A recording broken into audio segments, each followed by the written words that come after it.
ESN's 40 Minus with Donnie Williams. Welcome to ESN 40 Minus. I'm your host, Donnie Williams. Today, my guest is Wayman Payne Sr. and Randy Campbell. I'm talking to two gentlemen that's been playing in the Eastern Football League. They've been playing for a period of years, and then we're just going to sit around and talk about their experiences in the league and what the league has meant to them and what they bring to the league and the teams they play for. So I'm going to start off with you, Wayman. And how long you been playing? Well, first of all, it's Wayman R. Payne Sr. I've been playing semi-pro for, this will be my 22nd year. 20. Now, before you started playing in the Eastern Football League or semi-pro football, give me some of your background on, high school, what high school you went to. Everybody got to rep their high school or college or whatever. Well, I started off not playing football at all. I'm from the South End, from Cathedral. Okay. I ended up going to Umana, played basketball, then I switched over to Cathedral. One day, my friend Larry Merritt asked me, I want you to come out and play football. I actually know Larry Merritt. He runs the AAU program, Merritt and Intention. He played football, flag football with us. So we made a bet. I lost the bet. I go out to the football field. Darryl Bishop and them's there. The guy says, I want you to carry the ball. I took one hand off, went the full into the field. He said, do that again. I did it again. The guy that was supposed to be the starter, who started all 3 years, ended up the backup. My junior year. So from 2 years of high school, I ran for almost 4,000 yards in 2 years. And that was it. Never looked back at basketball. Never looked back. Never looked back. Just 2 years of high school football. Lost 2 games in 2 years. And then you started playing semi-pro. Straight to semi-pro. No. Who did you start out with semi-pro? I started out with Boston Cowboys / Hyde Park Cowboys, Boston Braves, whatever year you want to use it. I did that. Didn't get in too much. I pretty much, was just a practice player. I do know with the Cowboys, you both played on the same team. Yeah. So that's where you started out at. I started off in '93 with the Cowboys. I also played with Charlestown Townies for a year. I played with the Maine Blizzard for 2 years, Quincy Granite for 2 years, and then won first championship with Middleborough. And I've been playing the last 11 years with Brockton Bucks. So now that adds up to a lot of years. So like you said, you've been playing 22 years. So obviously this is 40 minus, so you got to be at least over 40 years to be on this couch. Yes. So what is your age? I'm 43. I'll be 44 this August. Wow. And I don't feel physically, mentally, no more than 30 when I'm on the field. There you go. I still feel like I feel like nobody can pretty much cover me when I'm out there. All right. So we're gonna get back to that. Now, Randy, give us a little background on your history from high school, college. I never played Pop Warner. My first ever organized football team was East Boston High School. Right. 1981. Graduated from Dorchester High in 85. Went to Southern Connecticut State University, 85 through 90. Came back, stayed in Connecticut for a year. Came back in 92. That's when I began playing with the Cowboys. We were the Braves, then we were the Billy's Cowboys, then the Hyde Park Cowboys, then the Boston Cowboys. Actually, you remember that.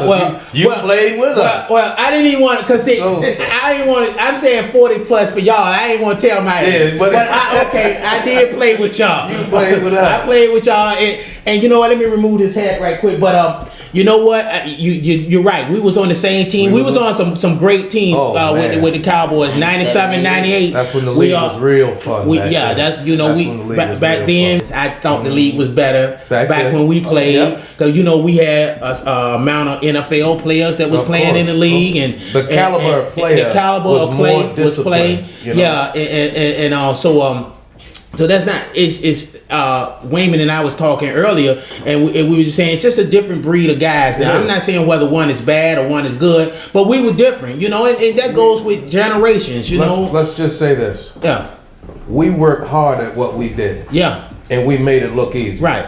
a lot of kids now are coming out flashy, just trying to look pretty. They're not putting in the grind off the field. Right. You know, we see a lot of dudes running hills. Remember those hills in Hyde Park? We made talked those about that hills. too. You know what I'm saying? We made those hills. We talked about those hills. I see very little young fellas now really putting in that hard work. But they got real strong thumbs. Though. Yeah, they do. Their thumbs are strong as I don't know what. It's all about the Twitter. It's all about it's about PlayStation. We didn't do all that talking that they're doing now too. We didn't do all that. What is that?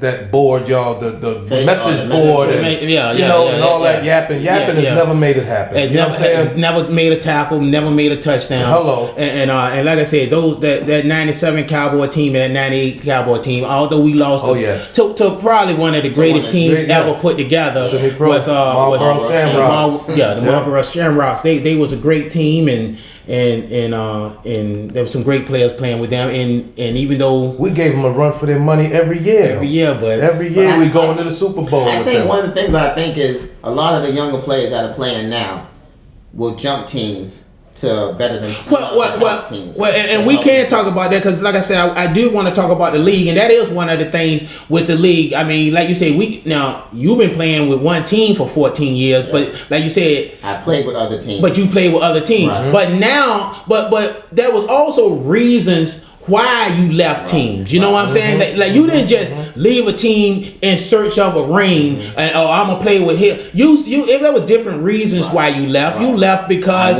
you moved away and you came back, and there were certain rules that you couldn't play for this team if you played for a team 1 year in the Nationals. So that was different reasons. And you've been loyal to Middleborough. And I mean, we couldn't keep playing for the Cowboys. They went out of business for a little while. So we went to Quincy. Right. So like I said, but now I find with guys in the league that if their friend ain't playing, they don't want to play. I don't want to play, so all of us gonna go. And now I'm finding in the league that if your uniforms look better than mine, I want to play with you too. It's you know all what I'm saying? the look and the talk so that's the thing that, like I said, differentiate from when we played versus how it is now. Like I said, but we in this media driven era now. You know, everybody's phone is a movie camera. You know, everything got to go up on Instagram and whatever thing you're going to. But one thing I do want to talk about is because I look around this set and I see a lot of jewelry around here. I see a lot of jewelry. So I'm gonna get back to you, Wayman, because you got more than one ring, right? You got one on now. So listen, hold it up for the camera later. We're gonna let everybody see that bling, and because that's what you've been playing all these years for. Now, what year was that? This right here was hard work. This was 2007 with the Brockton Bucks. This right here means a lot because we started it in 04. After we won it with, I won my first ring with Middleborough. With the late Coach Lundy.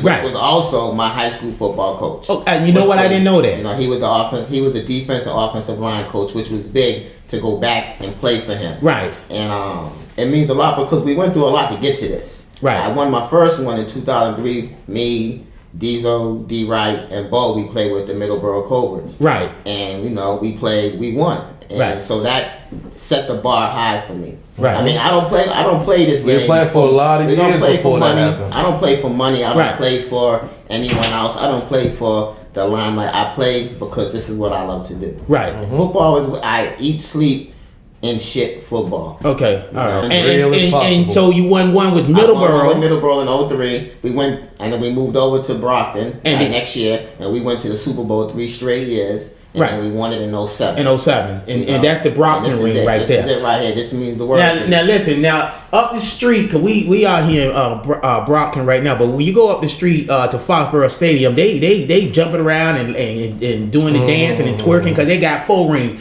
And you tell us how many you got. Oh, man. like Wayman said, we've been fighting long. When we were with the Cowboys, we went to the Super Bowl almost every year. Right. So we've been really working hard to try to get one. Right. So we went to Quincy after the Cowboys folded. We ended up with 18 players the last game in 03 with them, like the middle of the season, right? That was the last time we played with Quincy. Granted, at that time, Quincy Granted. Granted. It wasn't the We ended up going to Middleborough, and we had to kind of like sacrifice our stardom. And, Right. and like, I remember I was like the 5th string fullback. But they was already an established team. They were an organized team. Yeah. Middleborough, we were the finishing pieces that was needed to push them over the edge. 03 we got it. 05, 06, 07, 8, 9. Let's just say 6 of them. 6 rings. 6 rings. So Six rings. And now how many years you been playing though? With Middleborough? No, total. Total? Yeah. 20. If you was 22, so I'm 23. I've been playing since 92. 23 years. 23 years in this, but with again starting football in 81, I started playing. Right. So I'm older than a lot of these guys who are out here trying to shine. I graduated right now. high school I played, in 81. That's when I began playing football. Right. In 81. So that's about 30 years, 33 years. So now we're talking about longevity, and the way I'm hearing it, it don't sound like y'all even ready to stop playing. I love the game. I mean, the main thing is like Wayman said, we do it because we want to, not because we have to. We're not trying to prove anything to anyone. Right. It's an outlet. You know, sometimes I feel football keeps us from legal problems. Let's just say that. This is a way to get some frustrations out. Plus, I mean, though we are not actually coaches, we're coaching when we're on the field. So now at this stage in your career, and I know everybody wants to be on the field, and I know you can't do all the things that you used to do. But do y'all feel yourself mentoring more? I know you're bringing up coaching, but you're mentoring these young guys. We're coaching, we're bringing up the younger fellas and giving them that little extra like we had. Because again, I didn't like chasing him back in the day. He's on my team. I love to see him just scat all around. These young kids. But not just that, but we played flag against each other. And we played flag. And there were people that you got to understand. It's not just the semi-pro. It's the flag game that sets you up. And back then we played tag too. We played tag rush, flag, and then semi-pro all in the same day. All in the same year. So we played tag rush in the morning on Saturday, flag Saturday afternoon, and then we'd be at the field for semi-pro Saturday night. And then get up Sunday morning we're playing flag again. So we don't do that. I don't do that. They still do that. But that's the love of the game. To me, it's giving back. Like now, as I'm older, I step back. I can step back from my comfort zone and say, well, these are younger cats that are better than me. Right. They're not smarter. Right. But they're better than me physically because they're younger. So I step back and I let them do their thing. Because it is a young man's game. It is a young man's game. I mean, but you have to have the mental ability. I feel blessed. You gotta have the mental ability. So me personally, I say, stepping back and giving the younger guys, because at the end of the day, they're coming in. Right. I'm on my way out. Right. Not only are we older, but I have a son that's 21, who is an athlete. I would love to play the game, but I let him go at his own pace. I step back because there are players that play now that are about my age, maybe a couple of years younger, that are nowhere near where I was. Not even where I am now. I mean, I've made 17 straight All-Star teams. Right. I got team MVP for the Cowboys. I got team MVP for Charlestown. I got team MVP for Brockton. I got team MVP for Maine. So I know what it's like to win. Right. I hustled to get where I'm at. Right. I sat on the bench for 3 years straight. Right. I drove to Maine. And you weren't crying like some of these players crying now. And that's what I was talking about earlier. You got guys now that haven't even put in any work. They put in any work. And listen, not only did they not put in any work in the semi-pro game, they ain't put in any work in high school. So they ain't never put in any work, but they want to come out there and run. The best thing I say to people when they come at me, the young receivers or corners that want to cover me, well, Google me. Check my high school Google stats. Me, baby. Check my high school stats. I traveled to Maine in a Jeep Cherokee every Wednesday, Tuesday, and Thursday for practice. Right. He's a trooper. No home play. field. We had 10 road games. Right. And I did it for the love of the game. Right. So giving back and getting to see other guys. So when I still play now and we see old Cowboy members show up at that home game, it's an amazing thing to know that, oh my God, you're still playing? Right. Yeah, I make plays. Right. So that's how I look at it. All right. So now I'm gonna ask each one of y'all individually, but I'm gonna start with you. where would you like to see the EFL go? And I keep saying the EFL, and for the people who don't know, that's the Eastern Football League. Yeah. And also, like, what direction or what things would you like to see implemented in the Eastern Football League going into the future? Because it's the oldest football league around, the oldest semi-pro football league around. It's 50 plus years old, and it's getting new teams. So you're getting new blood in there. Yeah. So what would you like to see it go? Well, I mean, to tell the truth, the Eastern Football League has, unfortunately, to me, in my opinion, began to get a little watered down. You know, they don't look out for us enough. You know, it's like we have a lot of players that want to play, but they're scared because they don't have the insurance. If the Eastern Football League had a basic insurance plan that says to the guys, hey, come on and play, we're gonna give you this plan for $15 or whatever. And also keep in mind that you're not giving any guys incentives to play. You know what I'm saying? So at the end of the year, we have to, when we get to the championship, we got to pay for our own rings. I mean, you got league dues, you got I would love to see them cater to the players and the teams a lot more than what they do. Now, before I get to you on that, because I want to address that at one point. I remember we used to offer AFLAC insurance, that type of insurance for guys, that don't have insurance. That don't have insurance, and it's not health insurance. It's that's actually insurance for if you get hurt playing a sport or something like that. Yep. That it will help pay some of your bills. Of course. So I think that's something that the owners that looking at this should think about. That I mean, even if they ain't paying for, hey, listen, they ain't not saying that the owners got to pay for it. Offer it to the guys because they might not be thinking about it. Of and like course. you said, it's $10 or $15 a month. And now. Tony Rodriguez, him and I used to talk about that same thing about the rings. I mean, you know what? The league itself should look at least pitching in, pitching paying half. pay for but if your you rings. think about if each team paid a particular, $150 for what player, Right. for, what is it, team dues, Right. and then you have the team give some of that dues to the league, right? And then the league has other money because you got to have what? Team dues to the league, and each player pay. So let's just say put that in the pot. At the end of the season, whoever wins the league gets that pot. Well, my thing with that was my thing, because I was an owner. My thing was that I think the league itself should do more. Because it's the Eastern Football League. Yeah. So the Eastern Football League should have to kick in something. Yep. You know what I'm saying? You're not an individual We league. should get You're part of a T-shirts or something. You know what I'm saying? We should get some sort of acknowledgement. But you know what? That's something that you probably got to take back to your owners and discuss that with them and all that. Now I want to get to you. I want to get your response to that same question. What would you like to see the league go? I mean, first of all, I think it's somewhat a little watered down. But also, sitting here right now having this discussion with ESN is big. Yeah, this is the beginning. I give this thing a lot of respect because we never had this. Yeah, right. We never had this the first 18, 19 years. So for them to come up with this type of concept, it's great because it's helping promote younger the league. kids and the league, promote them to get bigger. So Hopefully we'll get more you get that players sponsorship, you get that limelight. Yeah. Right. But I think I think the league should work on is more unity with all the teams. Like not playing your same team 2 or 3 times.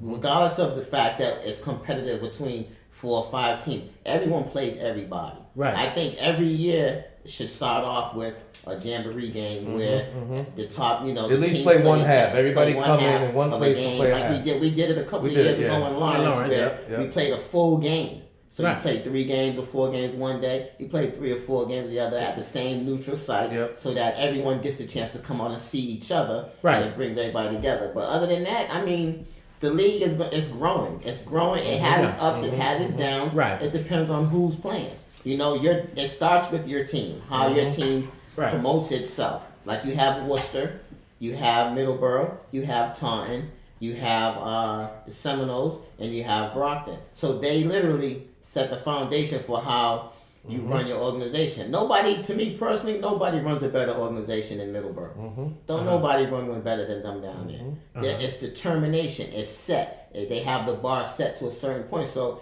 as far as the EFL is concerned themselves, they grow. They should grow with us. Right. They should grow as far as we're growing. Well, one of the things that I used to always say is no.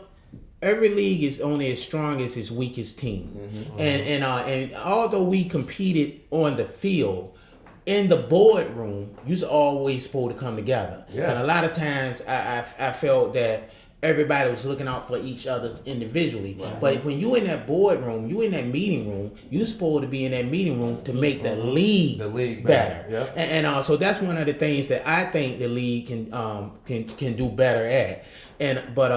But like you said, this type of forum, and obviously this the medium that we're in now, because everything is on the internet and video. So this is a great step. And like I said, that just talking to two legends, because let's be honest, what we're talking here is two legends. If the people don't realize that, we're talking two legends of the game, and like you said, we can Google Wayman Payne. Now, some things gonna come up about you from high school, but some things gonna come up about your semi-pro career. You're a legend. Oh, yeah. Everybody know. Listen, not just we can hear when he come into the stadium because he loud. He loud. So they say that about both of us. Yeah, both of y'all. Yeah, we can hear you too. Stop it now. I'm loud. Well, let's not before we even go any further. Let's not forget when Donnie played.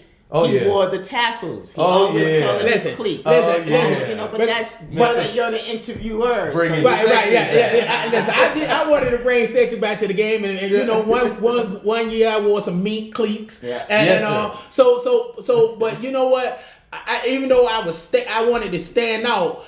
No, none of my teammates could ever say I stood away. You know what I'm saying? Yeah. I'm a team player, and y'all was team players. Like I said, I played with both of y'all, and we played in the nationals together, and we traveled together. Yep. So I know, like I said, I'm not just talking to two football players. I'm talking to two legends of the game, and that's what I want these young guys to see this program, to know that they can come to you, and they can come to you, and you can tell them not only about the game, but y'all got grown kids now, so you can tell them about life things. And because we supposed to be learning about life. Football is just a microcosm of life anyway. Of course. And so don't just take your knowledge on how to run a post or how to throw a post. Take your knowledge on how to support your kids.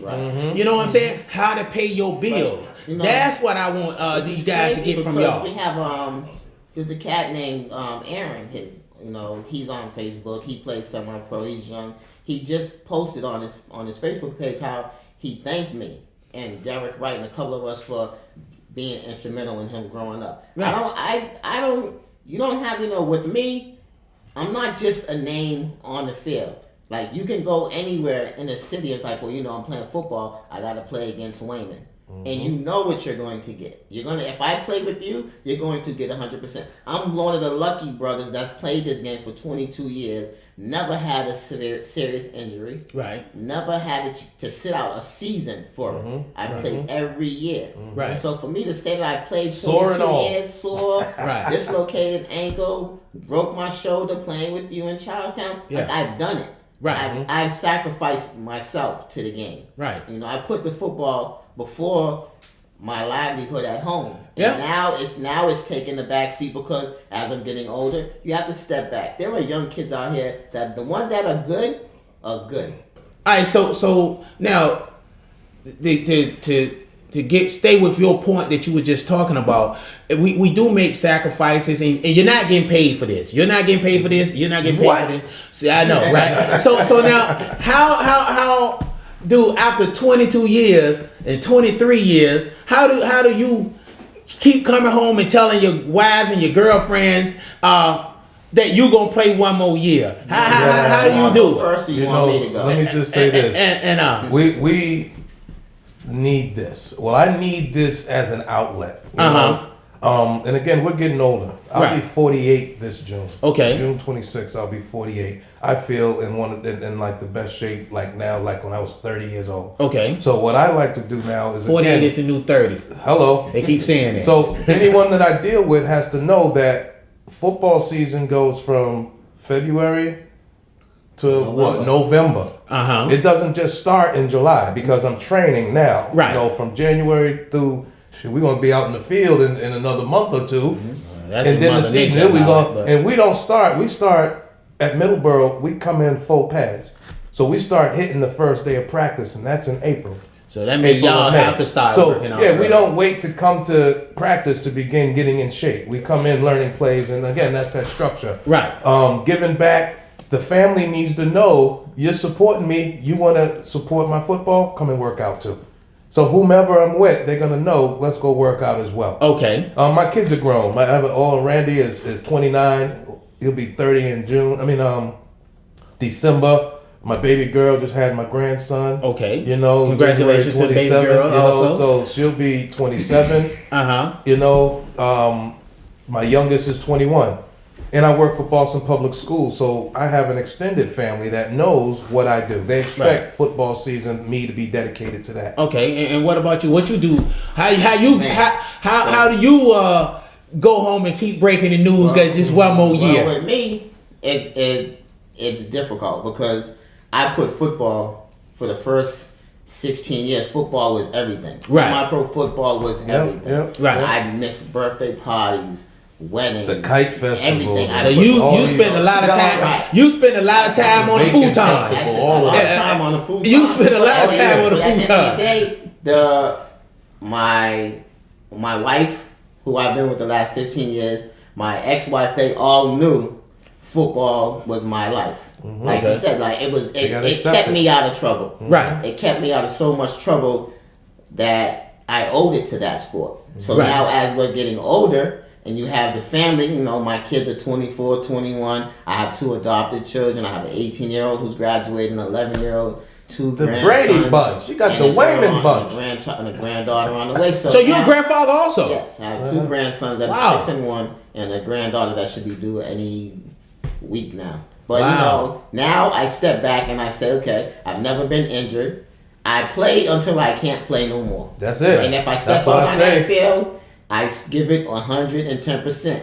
Right. And that way, at the end of it, I know it's going to take me 4 or 5 days to heal up from it because I'm either doing that extra offense and defense now, which is hard to do at 21, let alone 43. Right. You know, so I feel like now it's easier. I work out now. I've never hit the gym. Okay. Now I'm working out, and it feels great. I even got teammates that are younger than me, 20s, that look, can we work out? And now I'm working out with people to make sure that they're ready. My body right now, I don't feel like I'm over 30. Right. Okay. But you know, I know that, you know, like he said, We're not doing what we were doing back then, Yeah, but exactly. we still got the I mean, heart enough. I give myself credit. I don't smoke. Never smoked in my life. Barely drink. I don't hang out past 11 because there's nothing to do. There's nothing I can do after 11. Oh, it's still 11 o'clock. Yeah, I'm 11 52 o'clock. now, so I don't even know it's Right, 11 o'clock. I'm exactly. in You know, bed so by you 9. set Hello. yourself- I didn't know 11 o'clock still Right, exists. you set yourself for that. You set yourself for, you know, my body has a time frame now to where it knows what it's supposed to do. Semi-pro, we practice starts in April, but I also start flag football in April. And flag occupies all of my time on Sunday. Sunday is my day. You know, our wives have their, you know, their days that they have. Sunday's me. And Right. anyone who wants to know Wayman Robert Payne Sr., you come watch him play football. Right. When I step out on that field, you guaranteed to get the best of me. And you know what? And I'm glad y'all guys said that because you don't have to wait till you older to do what y'all said. Like you said, you know what? Doing the off season and when if you with your girl, she knows, and if she gonna get with you, she knows that, you know what, if we want to go to Florida, we better go in March or February or something like that. You want that vacation, you better take it now, because when football season come around, You know what we're doing. I'm doing this, Wednesdays and don't and bother Saturdays. me because I I go to the places with you, but my mind is over here, and you guys got to keep it real with them and all that. Yeah. So when they've been with you for so long, they know they accept it. They accept it. You got to either accept it or get to they I see that. Now you gonna have come on now. You gonna have Terry McMillan in here with us next week. Because we ain't gonna be exhaling up in here, but you're right though, and that's the thing that I'm so happy to sit down and talk with you guys. Like I said, a lot of these questions I knew the answers to because I went through it. But like I said, I want some of these young guys to see, like I said, two legends and see what y'all so they can go back and not get in some of those arguments. I don't think I'm like I wouldn't consider myself a legend. I'm just an athlete. Yeah. But doing something that he loves. There are people that say, well, I'm a ball player or I'm a football player. No, I'm an athlete. But listen, check this out. You didn't call yourself a legend. Right. That's the truth. And you didn't call yourself a legend. Respect. I called you a legend. Respect. Right. And you know what I'm saying? Because sometimes you just gotta put it the way it is. And so to me, y'all are legends because of not only because of what y'all done on the field, but the longevity of which y'all doing it. That's what makes people legends. That's what makes y'all legends. So like I said, if you would have sit down in that chair and start saying, listen, I'm a legend and I've been a legend of this game, then this would have went a whole different way. But I called y'all a legend because I want people to know the respect I got for y'all, and they need to respect y'all too. So that's all that is. I mean, there are players that come from other teams. Like, I mean, one of the new teams that we had that just won the EFL championship last year was the Worcester Fury. And there's a kid on there named Keelan Collins. He's probably one of the fastest kids I've ever seen run the ball at receiver. And I built a relationship with this kid. I got so much respect for him, and he comes to me and he considers me. I mean, I hate being called an OG, but it fits because I've been balling. I mean, we've been balling since the days of some of these kids of duct taping. There wasn't no training. Athletic tape. When we first started, we had duct tape on our cleats. Right. We used to practice. I used to practice in Timbs. Black Timbs because I would leave my running cleats. in dirt and gravel. It wasn't on this field turf that everybody play on there. None of that. Field turf. He was somewhere in some nice, expensive neighborhood. I remember when I first moved up here and I rolled past English High School. Like I said, it's 1997. I swear to God, between the hypodermic needles and the broken bottles, I was like, "Can this really? Honest to God, y'all let high school kids play on this?" It wasn't even English High School. It was JP. It was Jamaica. That's what it was. That's where I played my last high school game. I couldn't believe that. There was more needles at Madison. Madison was a mess too. Gravel. Hey, listen. Well, we played at Charlestown, and I remember one year. I don't know if you was playing this year. Remember when we found the dead body under the tree at the practice field? So we got stories. We can tell a lot of EFL stories. There is always going to be stories. If you can get someone on your team that's younger and he can find a veteran, or get up under that wing and learn. Get up and understand it because it starts with practice. We started hard. Like our practices when we first started with the Hyde Park Cowboys and stuff, they were hard. I've never practiced harder in my life. One of the best things we ever did after practice, and if the cameras and everybody understand, was the circle. The circle of life, where you made a circle and you just ran. And then when the coach blew that whistle, you had to chase. The Indian run. Chase that kid. I don't even know if you can say Indian run anymore. I know, right? Everybody got to be Native American right now. You better right. Because the FCC will be in here. You already know. You had to chase that guy. And because I was youngest and I wasn't getting in at the time, the coach would make me be the one they had to catch. And you were one of the fastest too. And they said, catch him. And I used to just run. I'm like, slow down, Wayman. No, because I'm not getting in. So this is my way of playing. So as respect for the guys who are older than me, I just sat my turn. And when my turn came, I take advantage of it. When you take advantage of it, you pay respect to everybody that was in front of you, there you go, that's playing with you, and that's playing behind you, because you're only going to play it so long. Now, we get ready to wrap this up, but I can't wrap this up before I get both of you all's favorite EFL moment. in your career? It could be. I want something on the field. It could be something off the field, but I want your favorite moment on the field. Well, let me go first. Okay, well, you go ahead. Go my first. My favorite moment will be calling out a certain team, which is cool because I'm not gonna be rude or nothing. But my favorite moment is this with this social media thing we got going on. Okay. I used to always be back and forth on Facebook and our little message group for the EFL. And I remember I posted one day on a Friday night that we was playing Taunton Gladiators in Taunton. I said, y'all running your mouths. What I will do at the end of the game is I will walk up behind your number one defender, take the ball from him, and then walk back into the end zone to win the game. I posted that. Okay. The next day we played. It was going back and forth. It was 4th and goal line from our 25-yard line. Anthony Coma, who is also a legend, he drops back, scrambles. I run all the way into the back of the end zone. He throws it as far as he could, which landed at the 10.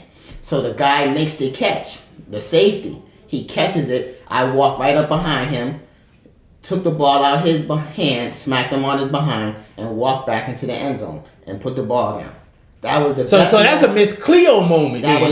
You foresaw that. I seen it, and from that point on, the referee looked at me and said, "Did you just moss him?" And it made me feel good that I posted that. Everyone's seen it, and it came true. And to me, now years later, there's absolutely no video of it. Like, they will not give us the video. That right there, I was ready to walk away from the game. Wow. But you know that. To but me that was that's your favorite moment. Now, all right. Well, give me your favorite moment. Wow. There's like too many. Well, we are going back 23 years. Wow. And so I mean, the favorite moment after working so hard was, again, when we left Quincy and went to Middleborough, and again, after waiting, like you said, Wayman, we had to wait. We had to wait in line. And come like the playoff and the playoff and the Super Bowl, I'm going from fullback, I'm going to tailback, fullback, tailback, when I had to wait for so long. Right. And then being able to almost have 100 yards in the first quarter against Randolph. Unfortunately, I'm saying Randolph. It's your favorite moment. It happened. The semi-final game. I mean, I almost had 100 yards in the first quarter. And then from there, we beat them to go on to the Super Bowl, and then again to win the Super Bowl after playing for so many years. That was one of the best moments ever. And then it became like a habit after that. And then, you know. Yeah, it became a habit 6 times. So now, so to wrap this up, I'm not pushing y'all into retirement, obviously, but it's coming. Father Time is undefeated. Yes. So what do you see? What do you see yourself doing after this is over? Because I know I've never been able to fill that void. Yeah. Coaching has helped. I'm coaching and that has helped. But there's nothing like, of course, putting that helmet on and strapping it up and you standing on that sideline right before the national anthem. Because I used to always say, once the national anthem is going on, it's no turning back now. You can't leave now. It's on. It's on. As soon as they finish hitting that high note, it's on. So what are you going to do? Let's just say, well, aside from playing football, I'm a licensed mental health counselor. Okay. And I'm a certified personal trainer. Okay. So I will be busy. Aside from doing my clinical work and my regular work, I plan on coaching. Okay. I've been coaching from the field anyway over the past couple of years, you know. Okay. But I just want to give back. Like Wayman said, there's a lot of young fellas that look up to us. Okay. Those are the ones we're working with. I'm not trying to prove anything to these young folks who think they're better than us. Right. Pay homage, young fellas. That's the main thing. Right. You know. And what about you? What you gonna do when it's all over? I'm not even gonna lie. When I've tried to step away from this game for the last 4 years, and it's like keep calling keep pulling you back in, calling me in, like Michael Corleone. Trying to get out, but it keeps pulling you back in. I probably can give myself 1 or 2 more years of it. If that, that's at my. But once I'm done. And no disrespect to anybody else, but I will step away from this game and I will not go to near a football game. I will not be at no ESN I don't game. believe that, you can people. Argue that. Wayman will not be at no game. Once I'm done, I have to step away. I want to clear my mind of it to where I say, okay, I'm done. I focus on just my son and my kids. Right. Like to get my son, my daughter, spend more time with my wife. But one thing I am gonna tell you is that I believe you when you say that because but both of y'all, I'm gonna tell you what, come March and April. Oh yeah. Cause even Eric Dickerson, I was looking at his 30 for 30 the other day, or what? A football life, and one of the things he was saying was, even after he's been retired all these years, he know when it's football season. Oh yeah, he know when it's football season, Yes, and that's you know why? Because it's in you now. It's embedded. It's your embedded in DNA us. now. Like, If they cut you open there, little footballs will probably You just already know. roll all over this the floor, floor. and all that, and then somebody have to sweep it up. But I mean, I would like to coach, but not right away. Right. I want to be able to step away from it, but like sit back and appreciate what I've done. Like everyone else, all of you guys, all of the people that know me have all had a chance to appreciate that from afar. So I want to be able to step outside of that zone and say, "Damn, look what you did." Well, you know what? With that said, though, and because like you said, you got a lot of things that you already know that you're gonna focus on, and like you said, you're gonna step away. But one thing I will say to you is that when you step away and you say you're not gonna come back, you come back because you know what?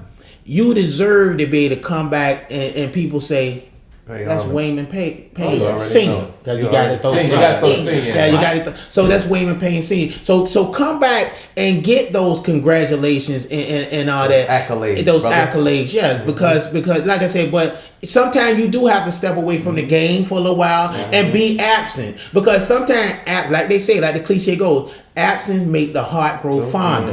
And so when you step away from the game and all that, come on back and then let everybody see what Wayman is doing and all that. One last thing for the EFL as a whole is when guys that's been playing as long as we have are done, they should be acknowledged on point. Well, you know what? I don't even know if the EFL even has EFL Hall of Fame. Yeah, they do. They do. Well, I don't even know who's in it. That's another thing I mean about the EFL making it more player friendly. Let's just say that. Yes, we need to be acknowledged for that. Let us show us that respect. Yeah, okay, well, Wayman's done. This, he can wait this year and wait next year and acknowledge. Yeah. I don't know the criteria for that, but once again, I'm sure the EFL owners will see this and that's something that, like you say, that needs to be more put out there for everybody to be able to see the legends and the heroes and tell their stories and hear their stories. And with a format like 40 Manners, we're gonna be getting more. This is not just a one-time thing. We're gonna get more people in here, and maybe we got to go to 39 Manners or something like that. But the point is that we gotta keep doing forums like this so people like that can know about this. There are some out there. There are a bunch of players that are still out there. I mean, there are some. You got Derek Wright, who's been doing this, who owns the team. You got Garrett Perry, who's been doing this since days. Forever. I tell you what, 70s. I'm gonna ask y'all a question, and we're gonna wrap it up on this question right here, because I know y'all ain't gonna be able to answer. Who was the president when you started playing? That's a long time ago. Look at the silence. Who was the president of the United States when you started playing? The president of the United States was George Bush Sr. It might have been George Washington. All right, let's wrap it up on that. Thank you so much, I really appreciate it, and much love to both of y'all. You got it. All right, for Randy Campbell, Wayman Payne Sr., this is Donnie Williams signing off from ESN 40 Manners. See you next time.